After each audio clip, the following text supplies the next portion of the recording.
Discarding That Silence. This is Rodney G. Thank you for being there. And it's Martin Luther King Monday. Some of you had to work. Some of you was able to stay home. Don't know if you observed, but you was able to stay home today. Um, Maybe not so fun fact, right? So Arizona, where I'm currently living, uh, observes Martin Luther King's Day. However, I remember as a kid, well, I remember a couple things with more specifically to Arizona, where, um, but one that I want to share with you is that the reason why Arizona initially started observing Martin Luther King's Day was because the football stadium, the Cardinal Stadium, um, the first one, because they had rebuilt the new one several years ago. The reason why that they had uh, Martin Luther King's Day observed in Arizona is because it was put on the same measure as the football stadium. So, in order for you to get, or order for the state to get the football stadium, Martin Luther, Martin, Martin Luther King's Day had to be passed in order for the football stadium to be built. So you can take with that as you will. Um, we have a football stadium, and we observe Martin Luther King's Day in Arizona. And I think this actually happened. I think it happened before I even moved to Arizona. Uh, I believe it might have happened about the same time as I know Public Enemy was gonna come out here and perform, and it was like I believe it was like an uproar about the measure. Um, and Public Enemy was gonna come out to perform, kind of like as a protest to the bill, or maybe to Arizona having some racist outbursts because of the measure. But they decided not to perform that year because of threats from the Klan, telling them not to that they better not come out here and perform. So that's what I remember. Like I was really young. I don't know if I was really young, but I was young enough to remember it. But it happened so long ago that I remember just keeping that in the memory box. So a little Martin Luther King's history, um, and actually not so long ago. And let's talk about it. Let's talk about not Martin Luther King's Day. That's not the focus of the program, but let's talk about the kidney stuff. And if I remember correctly, we left off regarding the kidney, just me going through that dark moment. Um, and it wasn't so much about the kidney. It all kind of wrapped around like a 360, come back around again, possibly because of the kidney, and I had the heart problem. Remember? I had to have surgery, and they had my hands tied down, fire in the sky, woke up, freaked out, went to my my hospital room and had my visitors come in, but still kind of got a dark moment, like my second dark moment that I've ever had. And I've already explained the first one earlier on. And then I know I may mention this earlier. So once I got out, we quickly um, packed up. My best friend came out to help. We packed up, and uh, I actually stayed in my.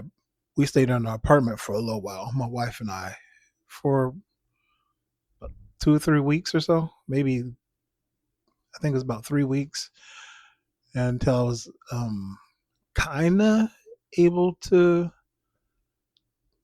leave.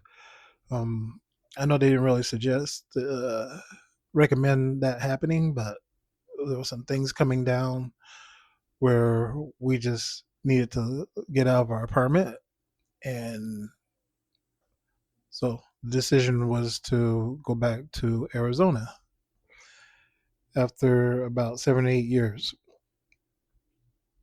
Tough decision.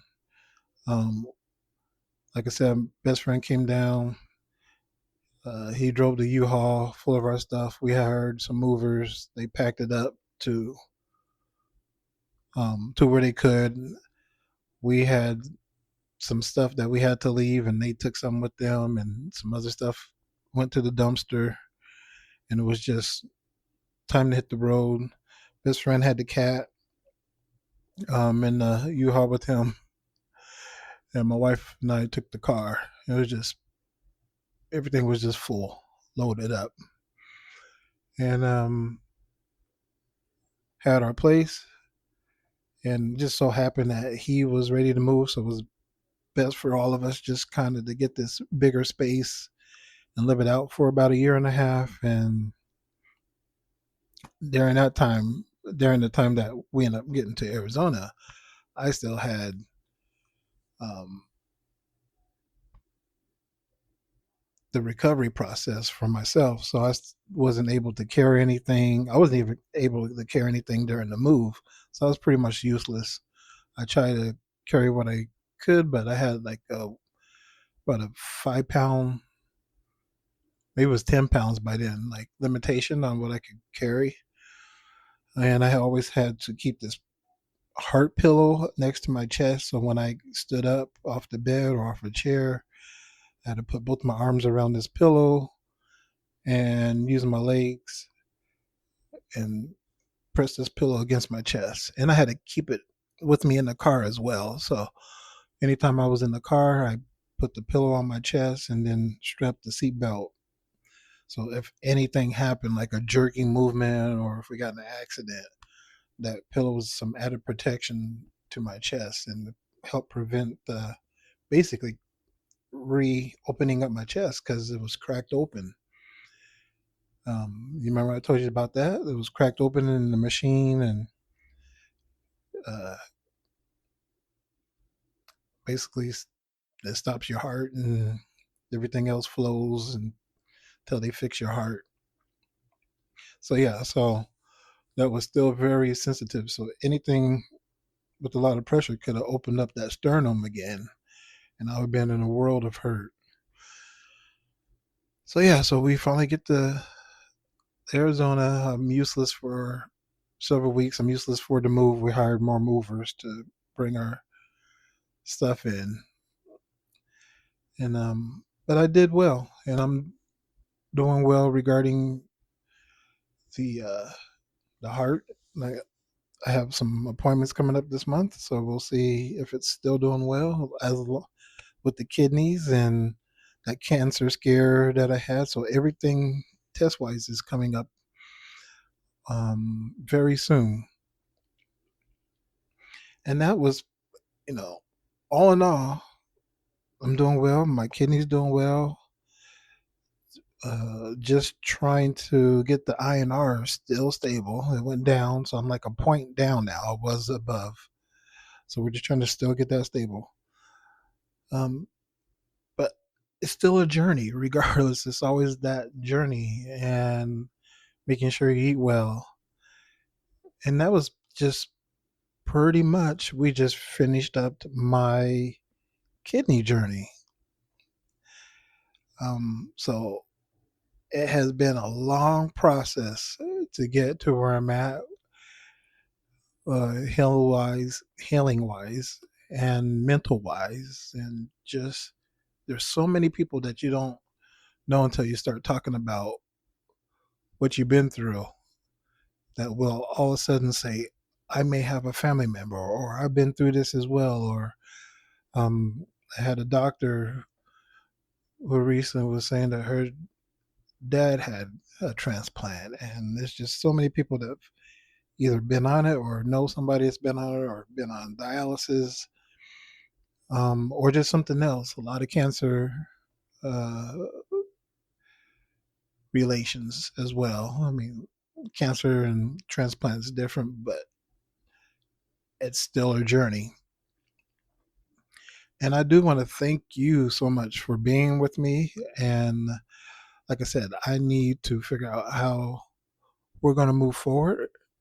In the next couple of days, I think I'll just, well, next couple of episodes, I just think what I'll do is just have some reflection on like where I'm at now, and maybe some explain to you some of the things that I try to help contribute to uh, in this process, still moving forward, trying to still be somewhat of an advocate in the best way I know how right now.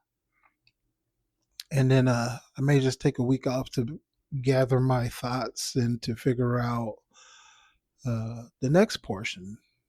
And so we always have, I always have my kidney journey, and but there's so many other journeys that I have and uh, to share and relate with, and it's a lot of it's about me, but in reality, if you're listening, there's something that got you here to listen.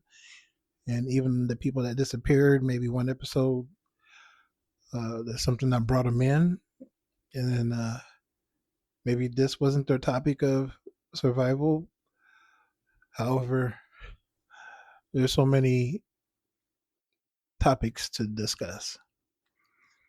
But as for the kidney journey, as well as the heart that I throw in their journey and INR journey, I really want to appreciate the doctors for taking care of me and my family and friends for being there through that process, and strangers for helping through that process as well. And even the people that just shared their thoughts where we're just sitting in a lobby waiting to have blood drawn. And you have those small conversations that are actually really powerful. And yeah, I can't say it enough. Thank you. I think this is going to conclude it. I think we have finally went a long journey and we have come to the end. I have not. Um, so what I do, I guess what I'll do is at some point once I get the checkups and just kind of give you like an update of where I'm at now since everything is going to be taking place. Kind of like that final lab work. And if there's something that is not going to be too pleasurable, I definitely will share with you and we'll have another journey about that. But then until then, like I said, we'll just do some reflection. Maybe we'll do some exercises, just kind of some relaxation. I don't know how it's going to look, but I'll stay, like I said, until the end of the month, and maybe like I take a week off to gather my thoughts and make a plan and see if it's something that I could come back and we'll start another round with a different topic. And till then, if you wake up, you have a purpose. Thank you so much for being here. Scar Not Silent, second season, almost 50 episodes in, about 6 months or so. Bye.